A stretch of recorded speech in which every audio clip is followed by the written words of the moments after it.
Good afternoon, dear subscribers. Good afternoon, dear viewers, listeners. Today, as part of the Saturday Historian, we have already the second meeting with the Doctor of Historical Sciences, Tatyana Tairova-Yakovleva. Well, good afternoon, Tatyana. Good afternoon. But I would like to ask Tatyana to record this particular interview in Russian. I understand that I have more than 95% of subscribers from Ukraine. Ukrainians will fully understand the messages and the language we communicate in. I want this video to be popular among my subscribers from Russia.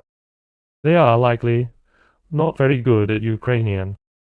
They will understand what Professor Yakovleva wants to convey to both Ukrainian and Russian listeners. If you don't mind, we will continue in Russian. Please, I was ready to speak Ukrainian, but if you want to speak Russian, please. I also think it is very important that Russian-speaking subscribers hear you and learn something about the history of Ukraine. So, I wanted to start with a global question. Each story begins with a source, on which the historian relies. The source is silent. I really like the phrase of the Doctor of Historical Sciences, Natalia Yakovenko, who says that the source is silent until the historian begins to ask. This is what Russian subscribers and my opponents believe, that any person who has received a historical source can easily extract from it some historical basis, historical fact, cause, consequence, etc. Therefore, I would like to ask Tatyana, what are the main sources in the history of Ukraine? Well, which sources are in the archives of Russia, other countries? And on which sources about the history of Ukraine do historians rely when they study the history of Ukraine? First of all, this is probably the biggest problem of history as a science. Many people think that what is written in the textbook is history. History is the same science that is no less complicated than physics or chemistry. And in order to study it at a serious academic level, you need an education that usually takes 5-6 years, and which is inextricably connected with such concepts as the source studying, as the questions of the use of the source, its reliability, transliteration, comparison of various sources, and so on. It is necessary to study paleography too, all kinds of methods, including the newest ones, based on which we get an understanding of how much this source is original or fake, and so on. This is a very complex science, not to mention the features such as the study of heraldry, the study of coins of that time, the study of printing. There are a whole series of so-called auxiliary disciplines. Yes, without which studying history at the academic level is impossible. Therefore, even if you get a source, and if you are not a professional, you cannot adequately assess its reliability, its relationship with other sources, and much more. This is the first and very important thing about history. Secondly, as for the sources on the history of Ukraine, the so-called early modern era, or the Cossack period, it has been historically, so that a significant part of the documents on this period are stored in Poland, in Russia, to a lesser extent in Austria, in the Vienna archive, and also in Sweden, some in Turkey. But Turkey is generally such a terra incognita. Very few people studied the sources on this period, due to the fact that the Ottoman language, the Ottoman old-fashioned writing, is very complex, and there are few specialists who are able to read it. There is a very widespread myth that I often hear that, for example, a large number of sources in the history of Ukraine were taken and stolen in Russia. In fact, this is partly true, but in general, it is not. Because from the complex of documents that we can talk about, the Baturin archive is the archive of the Hetman Ivan Mazepa, which was taken by Alexander Menshikov in 1708, when he captured the city of Baturin. He really took it all out, and it was preserved. Well, not completely, but was partially preserved, and it still stays in St. Petersburg. By the way, I fully published it with the help of my colleagues. It is available in Ukraine. It was also published in Ukraine. In addition to the Baturin archive, there are no such large complexes of stolen archives from Ukraine and Russia. But there are a lot of documents that were deposited as correspondence between the Tsar and the Russian government and Ukraine.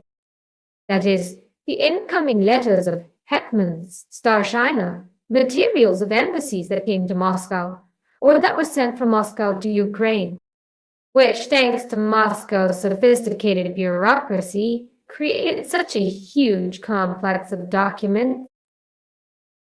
It is very difficult to work with it because these are very, very complex documents. They are contained in a whole series of fonts. By the way, about the inventories of most of the fonts that contain sources on the history of Ukraine, we also published those as part of the activity of the Center for the Study of the History of Ukraine, which I have been the head of for almost 20 years in St. Petersburg until 2022. And published 2 volumes then. We had 2 more volumes prepared. They have not yet been printed. But at least it gives a very good idea of what is actually stored in Moscow and other archives. Working in archives in Russia is very difficult.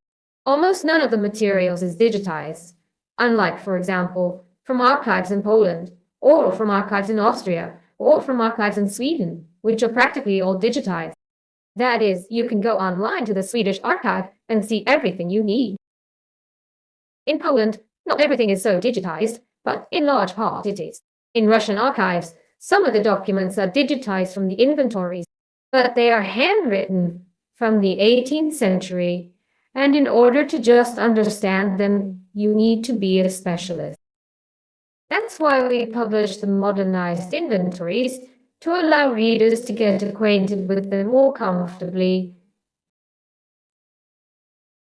Regarding the accessibility of archives, they were completely accessible until recently. Even more than that, this is also a huge myth that often makes me laugh when I read on the internet that Ukrainian historians did not have the opportunity to work with materials that are stored in Moscow or St. Petersburg. I can say that, for example, by the program that existed in the 80s in the Soviet Union, a cutting-edge center of archive research in the Dnipropetrovsk University, which was headed by the Yuri Mitzik, who's still alive, and the late Kowalski. They signed a contract with the key archives of Moscow and Leningrad, and every year they brought students who worked in the archives of Leningrad and Moscow. They worked there for many years, for decades, for the entirety of the 80s. They came there for a month and had an amazing opportunity to work with these archives. Of course, in the 90s, all this was interrupted, but there were a lot of international programs for trips to study archives. For example, in the 2000s, a German historical institute worked in Moscow, which had a huge grant program, which gave almost all Ukrainians, specifically Ukrainians, grants for a trip to Moscow to work in archives.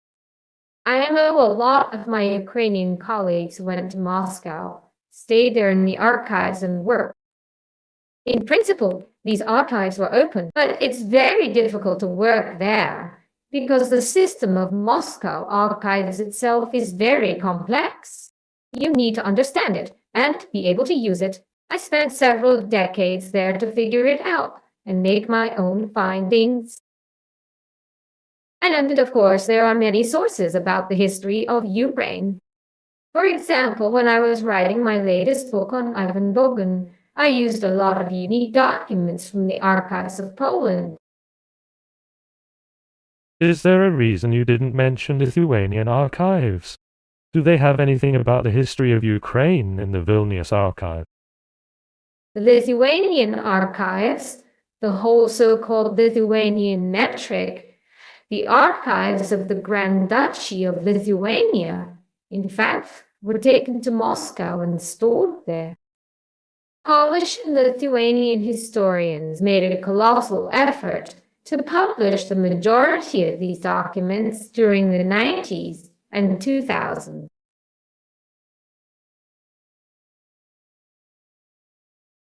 They published a very good academic edition, a metric of the Great Duchy of Lithuania. I'm not sure that they finished the edition completely, but at least a very large part of it was published. By the way, there were no such programs in Ukraine, and Ukraine never issued documents from the Moscow, let's say in the 90s or 2000s, when such an opportunity still existed. I was talking recently with our historian Vladlen Marayev, the author of the History Without Myths YouTube channel, and he had the opportunity. Up until the full-scale invasion, up to 2022, he was able to work with Russian archives, even since 2014, because the situation did not change too much, and it was possible to work.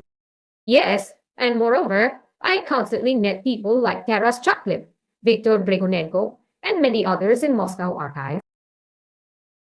I know that many of my Ukrainian colleagues rented the so-called microphones from the Moscow archives and worked with them in Kyiv, and then returned them there. So it was indeed possible. As far as I know, part of the archives were actually stolen. I mean the KGB USSR archives, when the last KGB leader of Soviet Ukraine moved to Moscow and took out part of the archives of the KGB USSR. But it's about latest history. Well, perhaps. I'm talking about the 16th and 17th centuries, in which I myself am a specialist. As for the 18th century, it's more complicated because there is some kind of absolutely incredible system. I can't even explain the logic roughly. In the Russian Federation, archives of the 18th century were considered to represent state secrets related to international relations and were stored in the Ministry of Foreign Affairs archive. And it was very difficult to get into their archive. It was possible, but very difficult. It was extremely uncomfortable to work there, because until very recently it was impossible to use computers there, and even more so to make copies. When I wrote a book on the history of the Kolibshchina, it was really very difficult, because I had to get all sources from the Ministry archive. And for this, there were necessary all sorts of agreements, and only the position of the Petersburg State University professor helped. And you could only make notes on paper, as far as I know. Or did you have a permit? The last time I was allowed to use a computer. Before you could only work on paper, but you still couldn't do any copies. No phone photos, nothing. Unlike, for example, the Russian state archives of ancient decrees, where everything could be copied with anything. I understand that this is not your period, but I would like to talk about the sources before the 17th century, namely the period of Rus and a little later of the Great Duchy of Lithuania. As far as I know, and have seen your video with Igor Nikolaevich Danilevsky, this is his area. But at least so that the audience can hear what archival sources there are on the period before the Hetman period in the history of Ukraine. If possible, just a few words. Well, let's say there are no archival sources from the Rus period. There are many sources that represent those that were created in Byzantium, those that were created by Arab travelers and Scandinavians. That is, parallel sources. Scandinavian sources? Yes, there are sagas of all kinds of Vikings, and they are of the greatest interest in this period, because the chronicles that are available, they are, let's say, they are fiction stories written 400 years after the events. Although we all love the tale of bygone years, and I also studied it in the first year as a student under the guidance of the wonderful Mafrodin. But nevertheless, it's fiction by a monk who wrote about the events that happened 300, 400 years ago. And of course, they are very unreliable. By the way, very few people know. I used to tell my students that, for example, in the tale of bygone years, there are such people as Nightingale the robber, Smegorinish, and others. That's how reliable the tale of bygone years is. I will still say that it is found in the Laurentian Codex and Hypatian Codex and two Novgorod codexes, four main manuscripts that appeared not earlier than the 20s of the 15th century. As far as I know, these are the most ancient codexes. The most ancient? Authentic ones. There could have been something else earlier, but it's gone now. And the graffiti, particularly on the Cathedral of St. Sophia in Kiev, that's 11th century and onward, it's authentic. Of course, and Novgorod Birchbark manuscript. The bark manuscripts of Novgorod and of Zvenihorod in Ukraine too. Another important point is the sources of the 17th century. Why are there so few of them in Ukraine? The thing is that the Hetman archives were destroyed. This is connected with various tragic events. The first archive, which belonged to Bogdan Khmelnytsky himself, was captured by the Poles under Berezekko and was not preserved. The main archive of the Hetmans, which was stored in Chiren, perished during the capture of the city in 1678 by the Turks. And that was the main archive of the 17th century. It was destroyed back then. The only thing we have from the Hetman archives is the Baturin archive of Mezpa, but it was preserved, of course, not completely, only a very specific part of it, which is stored in St. Petersburg, as I said. And all the other Hetman archives are lost, just like the Crimean Khanate archive was not preserved. For the 17th and 18th centuries, we have Russian copies of the letters of the Hetman. Yes, sometimes we have the original letters from the Hetmans too, and the same thing with the Polish. We have the same system of sources in Poland, although there are differences, because in Poland there were a lot of diaries of participants in the events, and there are a lot of official diaries of the military events and personal diaries that are of great interest. Let's move on to the second question. This is an eternal question that is discussed by me and opponents from the Russian side in the roulette chat. This is, of course, the triad of Rus, Russia, Ukraine. Ever since the time of the Nestor the Chronicler, this is being discussed, but it is especially actively discussed, as I understand, from the beginning of the 18th century, Schlosser, Bayer, Miller, and Lomonosov. That's where early scientific research stems from. Please, your version of all this. Let's start with Rus, Russia, then Ukraine. First of all, I want to draw your attention to the fact that terms can have different names. First of all, there is an official name that was used as the name of the state. For example, most often in those times, it was the official title of the ruler. This is the official name of the state. So the title of the ruler replaced the name of the state, because as far as I understand, the names of the states have already become commonplace in the modern era and probably somewhere in the 17th century. Yes, of course. Because, for example, in the 17th century, the title of the Polish king contained 2 pages, and it listed all sorts of territories, most of which he did not control.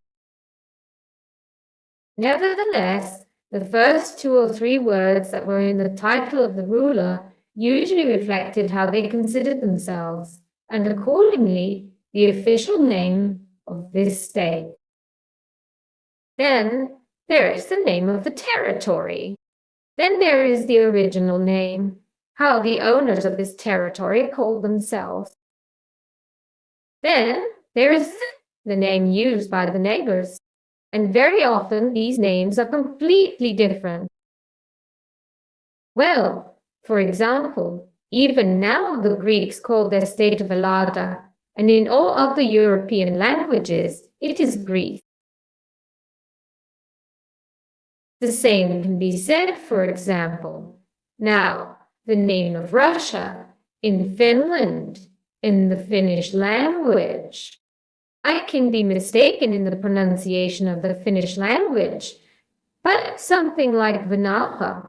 And this is the official name of Russia in Finland.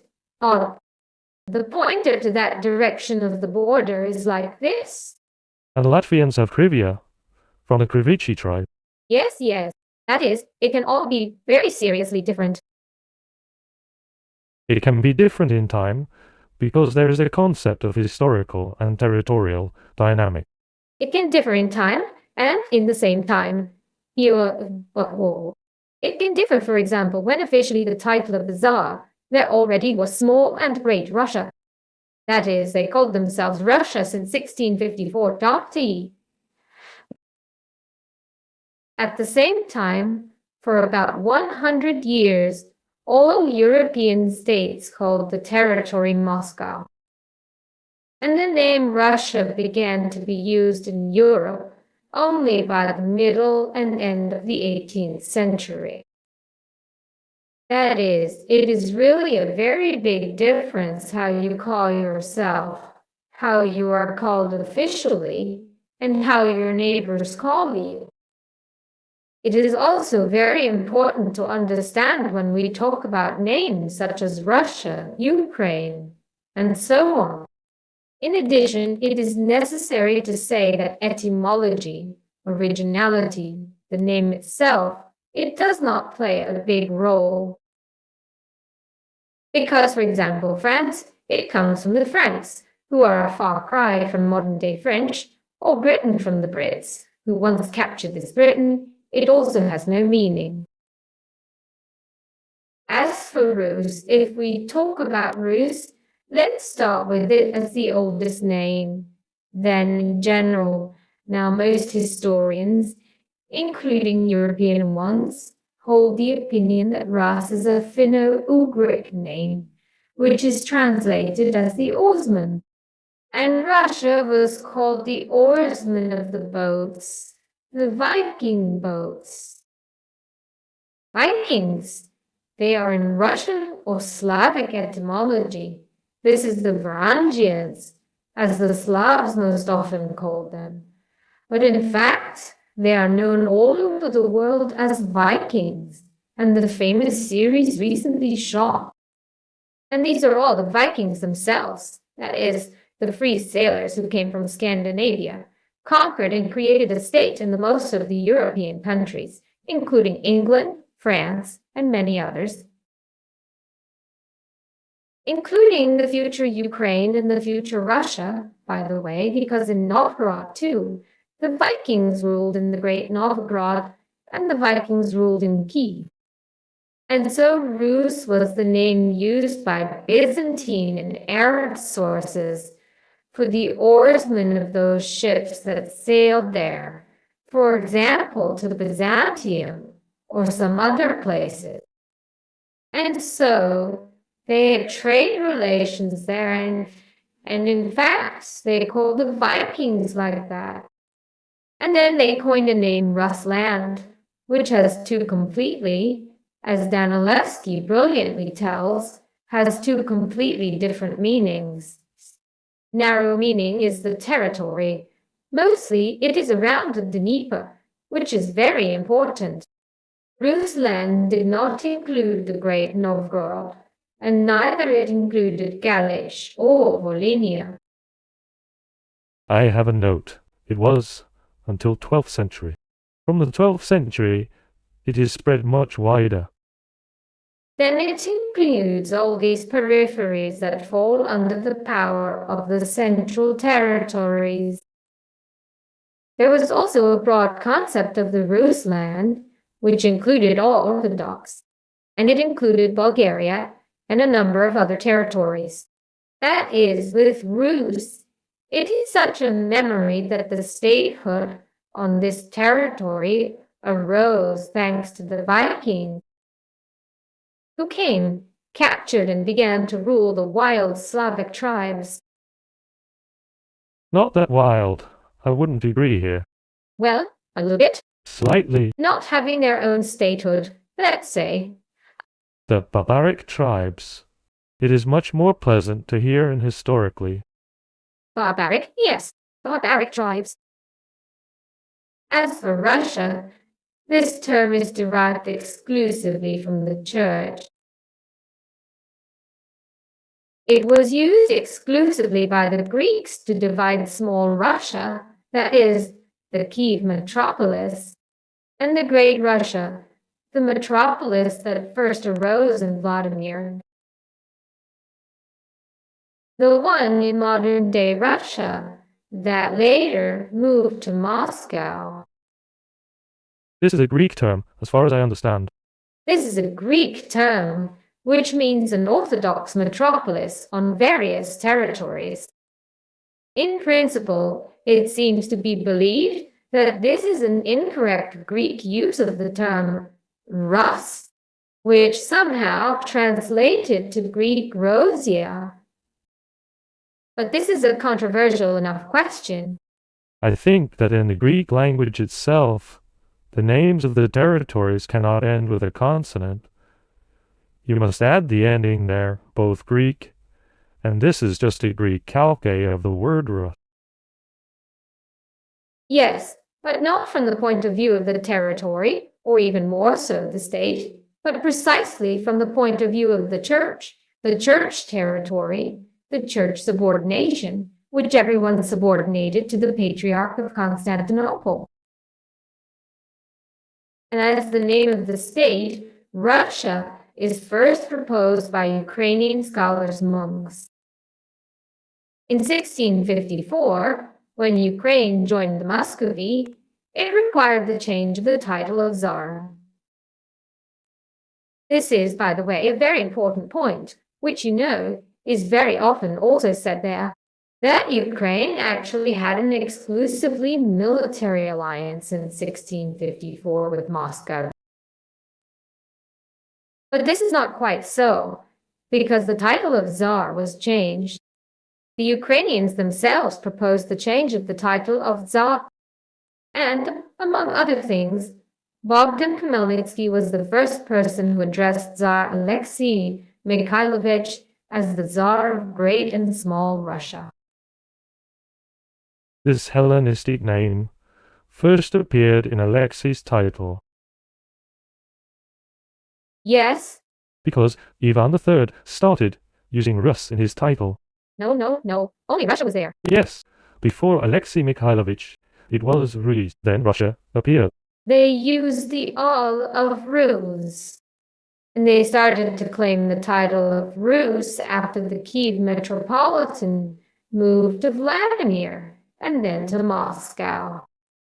This gave a reason to claim the title of Russia, and from that moment on, the Moscow princes began to call themselves of all of Rus, but Russia, Rosia. For the first time, it was used in 1654, after the unification with Ukrainians, suggested by Ukrainian enlightened monks, who then came to Moscow.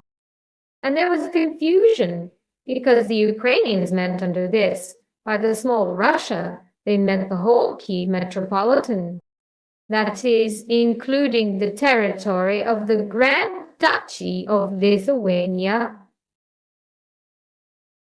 And in Moscow, they said, no, This is only about joining, that is, about the hetmanate. And this confusion in terms, it then turned out to be that already at the end of 1655, they added to the title of the whole Great, Small, and White Russia. And as the educated Ukrainian scholars saw it, who suggested the original name, it was, well, nonsense. Because the small Russia, it was supposed to include the whole White Russia. Because this is, that is, the Kievan Metropolitan, including the whole White Russia.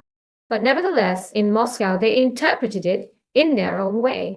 They gave their interpretation of the terms, and from this moment, this title arises, and the use of the term Russia as the name of the state. As for Ukraine, There is one more question. Before that, wait, if possible. As far as I know, the term Small Russia appeared for the first time in the sources somewhere in the early 14th century, after the metropolitan of the post-Mongolian period arrived in Vladimir on Klyazma. And for Orthodox to be under control, then it turned out that there was a Russian kingdom, Galicia, Volhynia. you mean Daniel of Galicia? Daniel has already died by then, but the first mention is somewhere around 1302, 1303. That is, this Russian kingdom is still in existence, headed by his children and grandchildren. Which had the actual metropolitan. Yes, and for the metropolitan to be for this territory, the term Small Russia appeared. Small Russia, yes, dividing into the Great Russia. It is a church term, not a state term.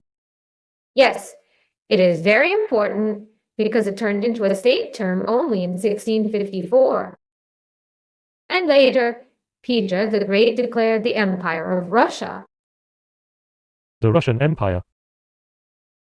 The Russian Empire. Yes, not Rus Empire.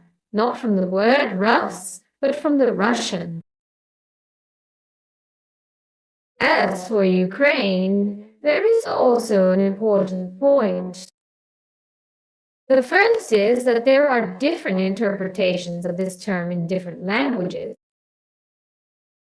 In Ukrainian, in Russian, and in Polish. It should not be forgotten that all these languages in the 16th and 17th centuries were seriously different from the modern Ukrainian, Russian, or Polish languages. And what was understood under this term then was different from what we perceive now. Therefore, in order to understand the etymology, the origin of this name, we must address the languages of the 16th century, what they could understand under this. It is also very important to say that, for example, in the Moscow state, there was an established term, Ukrainian cities. It is constantly found in the sources, and under this it was understood exclusively cities located on the border. That is, for example, Belgorod or Kursk were called Ukrainian cities of the Moscow state. That is, those that are on the border, on the outskirts, and so on. And in the Ukrainian language, the understanding could be completely different.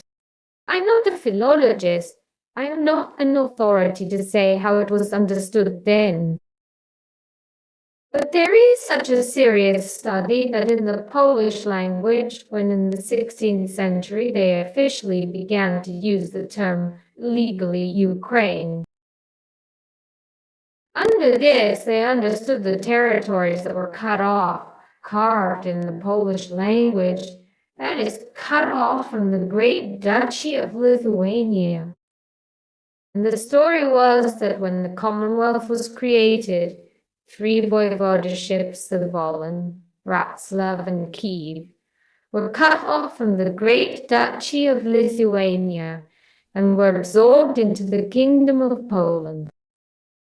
And when the Commonwealth came to be, the Great Duchy of Lithuania, without Ukraine, was united with the Polish Kingdom, which included these Ukrainian territories.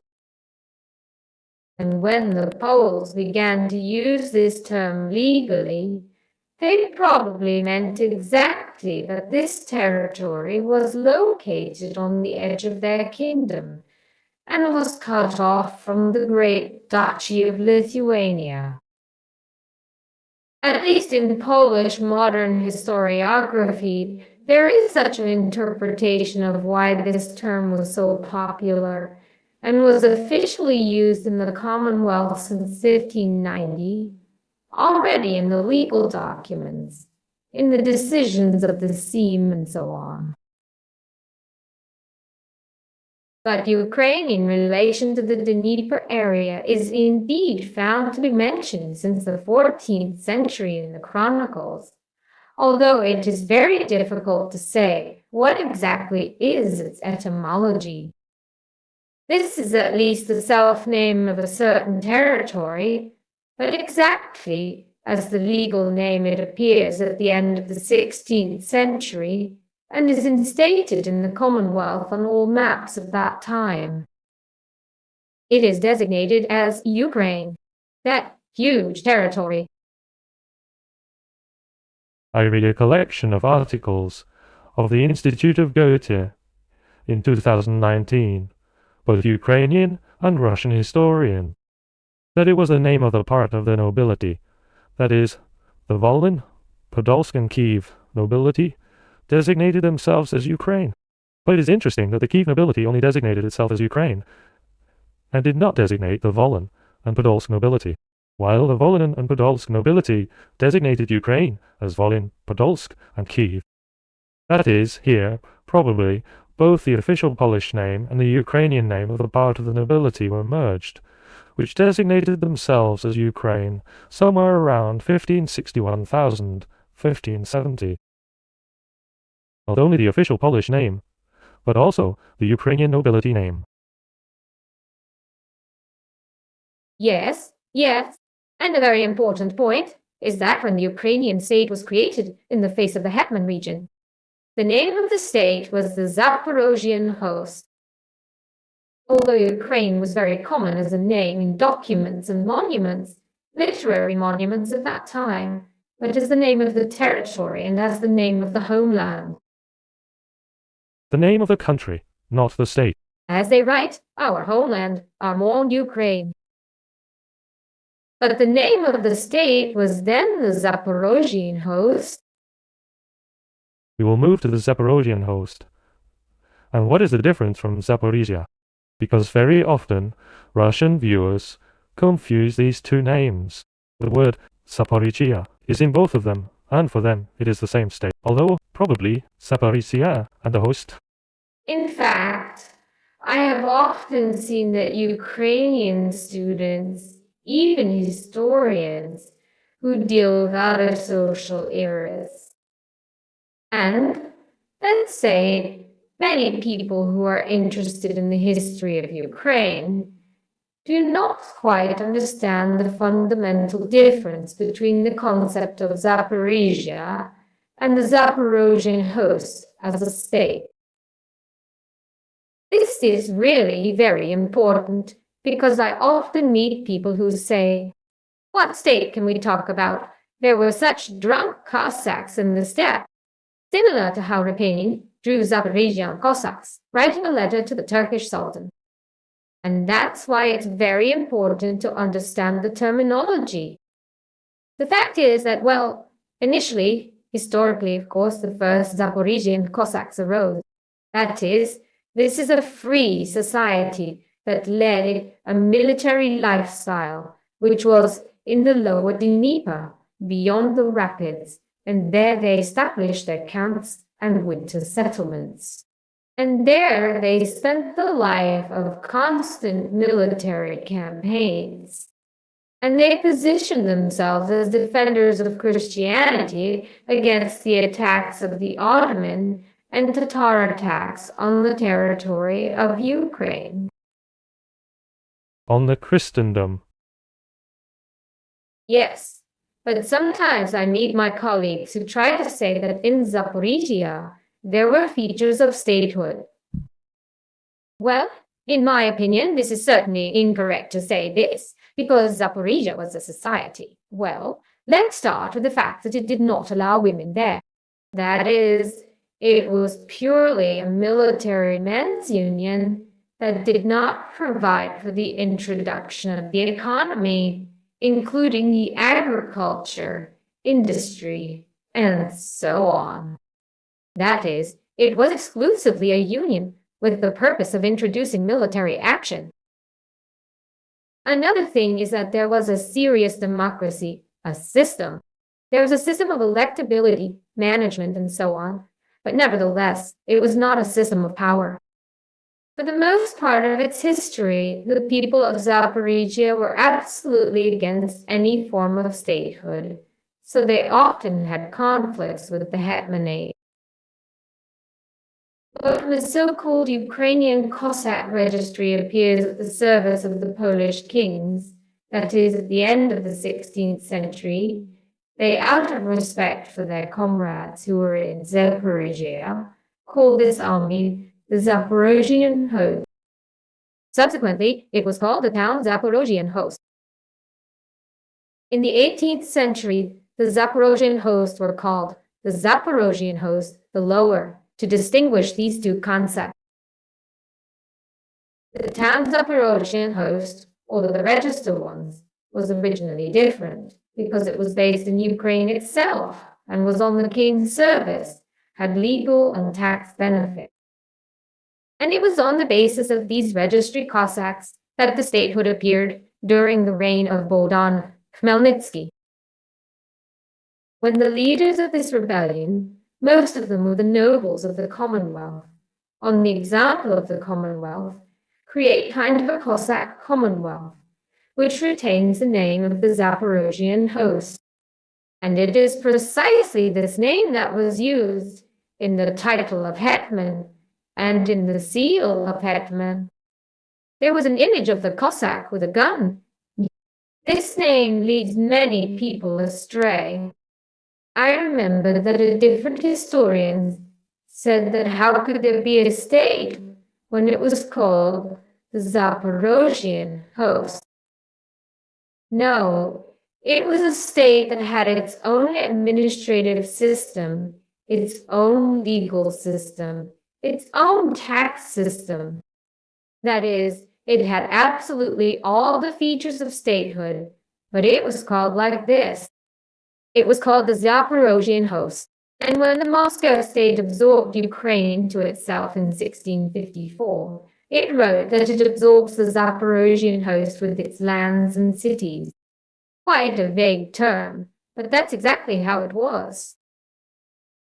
By the way, the Don Host was also called the Don Host, but it did not become a state. It did not have the form of a state. It was always very peculiar, a completely different phenomenon. And therefore, this similarity name creates a confusion. And many do not understand the difference, do not understand what is going on, because the Ukrainian Baroque, the brilliant education, the Kiev Mohyla Academy, this is all the Zaporozhian Host, that is, the Hetmanate, that is, the Ukrainian state of the 17th, 18th century. I will add that I think it was Golubotsky who said that when Treaty of Zborov was signed in 1649, Zaporozhian Host was categorically against it, and they even hired a professional killer to kill Bogdan Khmelnytsky. There was so much confrontation, but something did not work out there. The confrontation was terrible, and the Zaporizhians played a negative role in spurring up the ruin. Many hetmans used their support, so-called hetmans, who were claiming the hetman's power. Pushkarenko and then Rukovetsky were based on the Zaporizhians, who were categorically against any form of statehood and believed that it violates the traditions of the Cossacks. I will yet again promote the book that I recommend everyone to read. I don't know if you read it or paid attention to it. It is published by the Authors Collective, including Ukrainian historian Boris Cherkas has his article. It is about the Cossacks in the Turkic and Slavic world. It is published in the 2018 edition. It is a wonderful article. It shows the difference between the Zaporizhia, the lower Cossacks, and the registered Cossacks, and the Hetmanate. For the smartest people here, the relations among lower Zaporizhian Cossacks were reciprocal. In the Hetmanate, the relationship was instead redistributive. Reciprocal means, when they captured some loot, they divided equally right away. This is what was characteristic of the Zaporizhia host. The absence of a state hierarchy and the division into all, like in the male unions.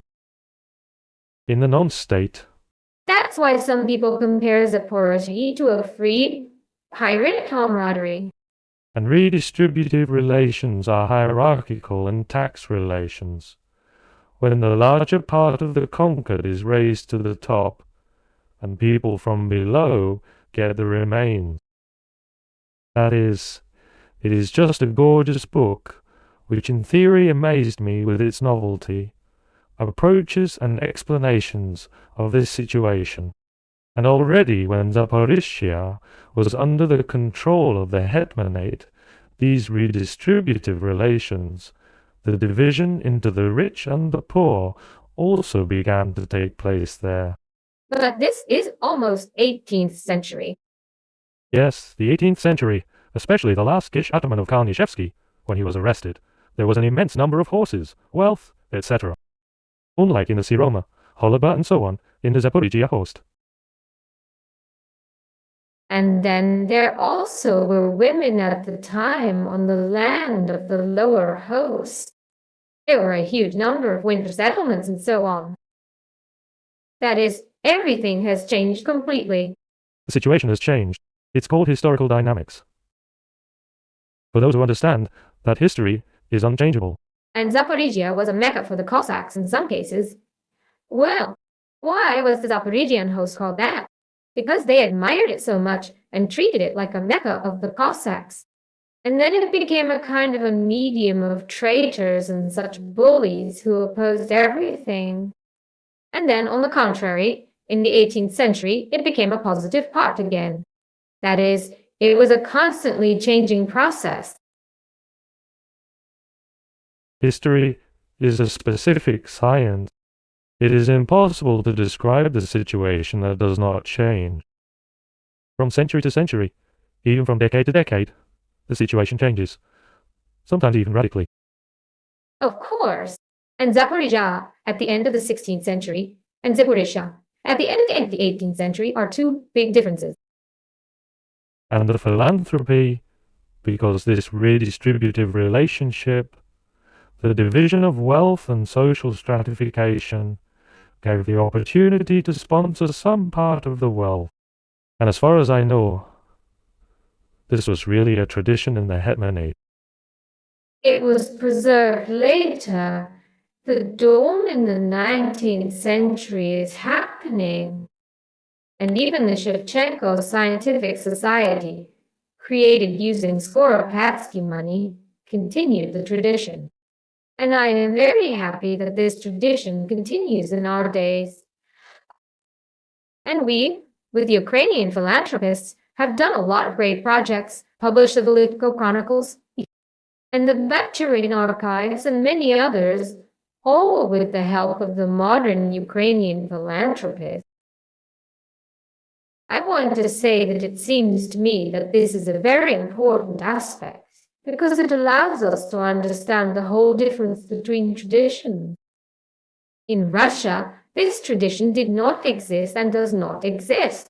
Even, let's say, in the period of the dawn of the Russian Federation in the 2000s, when there was a lot of money, when there were a lot of opportunities, almost no one, with the greatest exception of the rich people of Russia, did not consider investing in some cultural projects, even for advertising, or for some kind of own promotion. There were no such ideas, unlike in Ukraine. And I often hear people ask, Why in Russia no one has ever done this? And they say, well, because that's how rich people in Russia are. In fact, it is because this tradition does not exist. This tradition was very interesting in the 16th and 17th centuries because it was probably from a more early period. And it was also connected with the idea of the Orthodox brotherhoods that arose at that time. Because these brotherhoods, that is, the unification of the believers around one church, the unification of the Hromadas, while in Russia, even this word Hromada, it is impossible to translate into Russian, because in Russian there is no analog for this phenomenon, because it is not community, it is something completely different. This is not a community, not at all, because this is about a society that is interested in something, united to some common goal of people in Ukraine. And in Russia, there is simply no analog for this phenomenon. And these brotherhoods, they did not just build and restore churches, they invited priests who they liked. That is, the idea of election and the invitation of priests, the idea that we have gathered, created a school, we have created a topography, we are creating books. Who is paying? He is ordering the music. Yes, yes. As far as I know, it was also the basis for conflicts between the Brotherhood and the Church, because the Church wanted its own priests, and the Brotherhood wanted its own priests. Yes, but in Ukraine, you know, the archimandrite of the Kiev Petroslavra was elected by Kiev's laymen, the most respected people of Kiev, because they understood that this man was in charge of the main monastery in Kiev, and this was allowed, and this was considered normal. There is nothing like this in the history of the Moscow Church. Well, even approximately. The same as the Kiev Metropolitan was elected. For example, the hetmans influenced this, but also the Cossacks and the burghers of Kiev took part there, and so on. Basically, the layman elected the metropolitan, the laity. And all this together shows this incredible combination and interaction of the church and the laity of that time, which was closely with the patronage. The church was a place of education and enlightenment, and therefore it attracted the laity to invest money in education and enlightenment. It was not by chance that Peter Sahadachny created the Kiev Brotherhood with the help of his Cossack bayonets, which was the first brilliant church in the world. It was the second university after the construction of the Ostrov Academy, but nevertheless, it shows the close connection and the ability to make money for rich people go to projects related to education, culture, enlightenment, publishing books, etc. It's a very interesting phenomenon that in fact gave birth to the Ukrainian Baroque, because there would be no Ukrainian Baroque if there were not so many patrons who put in huge money, supported, and not only built churches. Because again, if we compare it with the Moscow state, with Russia, churches, yes, churches of course were built, but everything related to the church, that is, education, art, culture, nothing like that was added. Probably, this situation is an influence of the Italian Renaissance, the Magdeburg Law. Probably some kind of a complex. For the pretense was born. This is something that was not in the Moscow state. There, the Renaissance, in fact, did not reach there. Yes, it didn't. Before the Peter's era, it was all under the ban. No, but the Kremlin was built by Italian craftsmen. Well, the Kremlin was built by the Italians, but nevertheless, the Moscow patriarchs were categorically against the attraction of foreigners. Even the era of Sophia or Golitsyn, they faced this disagreement of the Moscow patriarchs in order to allow a union with Europe. This was a wild conflict. And the absence of the Magdeburg Law as a legal phenomenon. In the absence of Magdeburg law and the absence of Roman law, because Roman law dominated the territory of Ukraine, and within the framework of the Great Duchy of Lithuania, and then within the Commonwealth, and then when the Hetmanate was created. It did not preserve Roman law on the territory of Ukraine. And for the most part, it existed on the territory of Ukraine until the end of the 18th century. And Roman law is in principle in agreement with the state, the ruler, an agreement of society. These are very important ideas that, in fact, opened the way for this independent behavior of society. That is, not God sent czars, but on the contrary, a contractual relationship with the ruler. They were not only Cossacks who were doing the patronage, but also the private persons, the nobility, the nobles, rich burghers, and so on. Yes, the burghers, the nobles, and even some rich peasants. It was not limited to anything.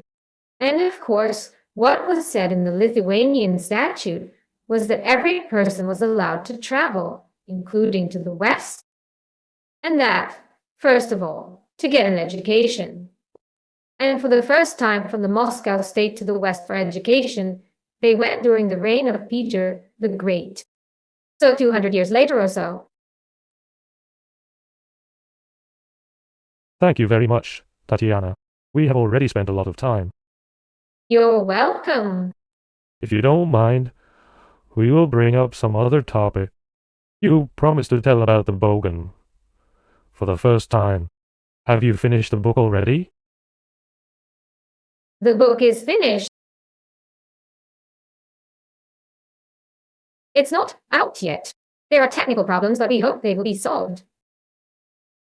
If you don't mind, we will meet again about the Bogan and the Cossack leadership. Certainly. Thank you very much. I think our viewers liked it, and I think Russian viewers will appreciate our work with you. We hope. Once again, thank you for the invitation and see you soon.